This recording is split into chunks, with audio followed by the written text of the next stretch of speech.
नमस्कार दोस्तों, आपके सामने मोबाइल की स्क्रीन पर दो तस्वीरें हैं, वो वायरल हो रही है। एक उसमें तस्वीर है भारत के प्रधानमंत्री डॉक्टर मनमोहन सिंह की, जो तस्वीर 2004 से लेकर 2008 तक वो भारत के प्रधानमंत्री रहे। राष्ट्रपति के बाद में प्रधानमंत्री देश के सेकंड नागरिक होते हैं दोस्तों, उनकी है। और वो देश को रिप्रेजेंट कर रहे थे, देश को दोस्तों, जो इतनी सारी देश की जनता है जिन्होंने उन्हें चुना था, तो उनकी सुरक्षा बनती है। और दूसरी दोस्तों, आपके सामने जो तस्वीर दिखाई दे रही है गाड़ी वाले मौलाना की। मौलाना भी अपने आप को कहते हैं, है तो आतंकवादी ही, मगर ये की और मौलवी के भेष में एक आतंकवादी की तस्वीर जो आपके सामने दोस्तों है वो दिखाई दे रही है। ये तस्वीर है दोस्तों कराची की, जहाँ पर कुछ दिन पूर्व भारत ने जैसे ही ऑपरेशन सिंदूर जो है आतंकवादियों के ठिकानों को दोस्तों नष्ट करने के लिए शुरू किया था, उसके बाद में ये लोगों की हवा है, एक गुब्बारे के अंदर बच्चे खेलते खेलते कैसे निकालते हैं वैसे निकल गई इन लोगों की।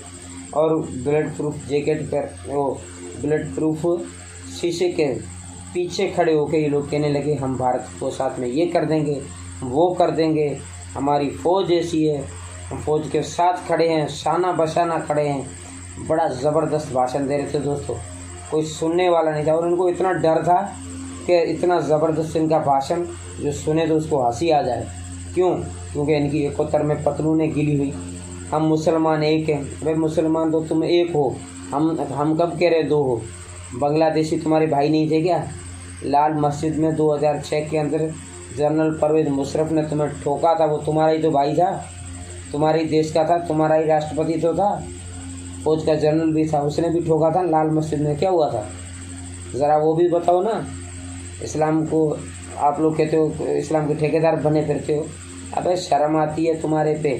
तो मुसलमान भारत में भी रहते हैं और वो इस्लाम कभी नहीं कहता कि ऐसे काम करो। अभी बलोची तुम्हारे भाई नहीं है क्या भाई? अफ़गानी तुम्हारे भाई नहीं थे क्या? उनके खिलाफ़ आपने अमेरिका को अड्डे दिए थे और उसामा बिन लादेन को अपने ही बिल में, अपने ही घर में जो दोस्तों छुपा के रखा था, वो आए और ठोक के चले गए। और तुम लोग कहते हो कि हमें रात को भारत ने रात में हमला कर दिया, कायराना हमला किया। तो अबे अमेरिका वालों ने जो रात में किया था उसको लेके चले गए लाश, तुम लोग कुछ नहीं कर सके, खाक नहीं छान सके। दूसरे दिन पीछे आए, आटा छनी लेके खाक छानने लगे। तो कुछ काम ही ऐसे होते हैं जिसे रात में ही किया जाता है, रात में ही बेहतर होते हैं।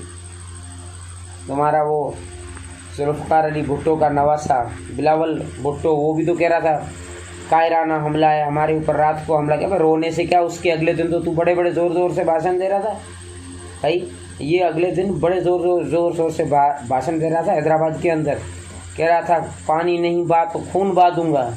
क्या हुआ? बह गया ना खून का शौक़ था तुम लोगों को, दिखा दिया मोदी जी ने ऑपरेशन सिंदूर के ज़रिए, हमारी फौज ने। अबे भाई साहब, गली के वो तुम्हारे आका थे, वो इनके दोस्तों छुप गए और बुलेट प्रूफ शीशे के सामने ये लोग आए हैं। ये वो सारे गली के गुंडे, वो जो एकदम छुप, जो गटर के किनारे बैठकर पाँव हिलाने वाले आ गए यहाँ पर और बोलने लगे, हम ऐसे कर देंगे, हम वैसे कर देंगे, हमारी फ़ौज ऐसी है। फ़ौज को तो दुनिया ने देख लिया 1971 में ही, जब बांग्लादेश को दोस्तों जन्म हुआ था। पाकिस्तान एक बार फिर पेट से, अब दोबारा बलूचिस्तान जन्म लेगा। बलोचों के साथ उन्होंने क्या किया, उनकी बहन बेटियों के साथ में क्या किया, वो दुनिया से कोई छिपा हुआ नहीं है। शर्म करो शर्म, डूब के मरो। दुनिया का हर चैनल तुम लोगों की असलियत दिखा रहा है। कल तक तो तुम लोग कह रहे थे हमारा कुछ नहीं हुआ, आज तुम्हें किसने कहा कि तुम्हारा कुछ हुआ है?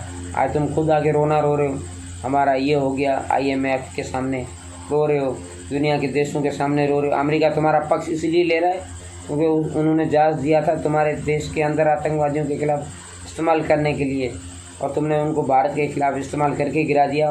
2 जहाज़ उनके फाड़ फुड़ा के एक्सपायर कर दिए ना। ये हुई ना गुड न्यूज़।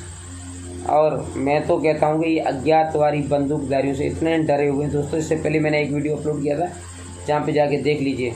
एक आतंकवादी को उन्होंने ठोक दिया। ऐसे 14 से 15 2024 और 2025 के बीच में अज्ञात बंदूकधारी इनको ठोक चुके हैं। कोई हाफिज सईद का राइट हैंड है, तो कोई वो दूसरा है ना दाढ़ी वाला मसूद अज़हर, उसका है। हाँ भाई। और एक बात और आपको मैं ज़रूरी बता दूं दोस्तों, क्योंकि आज एक अखबार के अंदर एक जो लेख था वो छपा हुआ था जिसमें कहा गया सिंध में रहने वाले हिंदुओं से या तो आप अपना मज़हब चेंज कर दो या तो फिर इस देश को छोड़ के चले जाओ। 1 महीने का समय दिया है इन लोगों ने। ये लोग अपने पाँव पे कुल्हाड़ी खुद ही मार रहे हैं। अबे वो तुम्हारा एक और जो जिसका मैंने कल परसों नाम नहीं आ रहा था मुझे, मियाँ मिट्ठू, जो 18 साल से कम उम्र की बच्चियों को उठवाता है, अगवा करता है, उसके बाद में ज़बरन इस्लाम कबूल करवाता है। भाई ये कहाँ का इस्लाम है भाई? ये क्या तुमने रातों रात बनवाया? ये इस्लाम इस चीज़ की इजाज़त नहीं देता। तुम्हारे देशों के चक्कर में दूसरे मुसलमान जो है वो बदनाम होते हैं, जो सही हैं लोग उन पे शक करते हैं। क्या करें, तुम उनके बड़े भाई बनकर बैठे हो। जो तुम लोग ही चाहते थे कि हिंदू मुसलमान का यहाँ पर फसाद हो, लेकिन यहाँ का मुसलमान भी पढ़ा लिखा है, यहाँ का हिंदू भी पढ़ा लिखा है भारत का। वो कभी नहीं चाहता कि हम लोग आपस में लड़ें। हम लोग लड़ने नहीं चाहते, तुम लोग बार बार में ऐसे ही करते हो। कुछ के माइंड में हो सकता है हो, मगर यहाँ पे हिंदुस्तान के लोगों के माइंड में नहीं है। तुर्की ने भी तुम्हें जो ड्रोन देकर अपने पाँव पे कुल्हाड़ी मार दी, टूरिज़्म बंद हो गया, सब कुछ बंद हो गया, सेब बंद हो गई, मार्बल बंद हो गई, रोने पे आ गया, घुटनों पे आ गया। अच्छे अच्छों को घुटनों पर लाना जानता है भारत दोस्तों। वही किया ना, हम तो डूबे सनम, तुम्हें भी लेकर डूबे। मैं कुछ नहीं कर सकते भारत का। कहीं भी पाकिस्तान के अंदर बैठे हो, किसी भी समय भारत चाहे तुम्हारे बाप को भी मरवा सकता है। पता है क्यों? मार दिया ना मौलाना मसूद अजहर के वहाँ पर। दोबारा अगर उंगली भी भारत की तरफ भूल से की तो उसका अंजाम भुगतने के लिए तैयार रहना। समझ जाओ तो दोस्तों एक सिंदूर ही ठीक है ऑपरेशन, नहीं तो फिर अभी तक सिंदूर को भारत की सरकार कह रही है कि हमने समाप्त नहीं किया है। तो फिर समझदारी हो, अभी तक तुम्हारे बाप हैं मसूद अजहर और दूसरे बहुत सारे हैं, वो अभी तक जो है वो सैयद सलाउद्दीन जैसे वो बाहर ही नहीं आ रहे हैं बिल से। तो तुम लोग अपने ही घर में बुलेट प्रूफ शीशा चाहिए। कल दुनिया को डरा रहे थे, आज खुद डर रहे हो। अच्छी बात है, यही तो डर हम देखना चाहते थे। जो कल तक दुनिया के सामने डींगे हाँक रहे थे, वो आज खुद भारत से डर कर पतलूनें गीली होगी कराची के अंदर इन लोगों की। इन्हें भय लगने लगा कि अज्ञात कोई लोग आकर बंदूकधारी इनको ठोक ना दें। तभी इन्होंने शीशा लगाया है दोस्तों। नारे और डींगे बड़ी बड़ी हाँकते हाँकते इनकी सभा है वो समाप्त हुई दोस्तों। मगर दूसरी